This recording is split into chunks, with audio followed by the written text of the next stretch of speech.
نقفل كده بقى الدوري المصري ونروح بقى للدوري الانجليزي. نروح للدوري الانجليزي. مسلسل البلاس 90 مستمر مع ليفربول، عامل لي فيها ريال مدريد والاهلي البيه.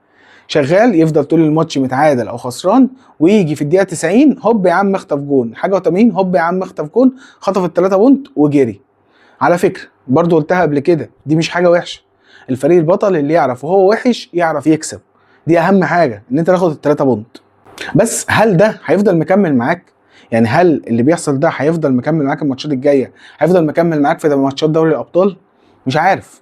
بس اداء ليفربول بصراحه مش مقنع قوي. بس على فكره مش ليفربول بس، انا برضو لحد دلوقتي ما شفتش اداء في الدوري الانجليزي لفريق ممتع كده، وان هو تقعد تتفرج عليه وانت حابب ان انت تقعد تتفرج عليه. ممكن تتفرج على ماتش حلو، انما على فرقه ممتعاك وعايز تيجي كل مره تستقيم ماتشها عشان تتفرج عليها، ما اعتقدش ان في فرقه لحد دلوقتي لفتت النظر ده. اللي مفرحني بقى في حوار ليفربول الماتش دوت بالذات، ماتش بيرلي، ان اللي عمل البلانتي حنبعل. يا سلام اتمزجت قوي، وخصوصا ان صلاح اللي دخل حطها.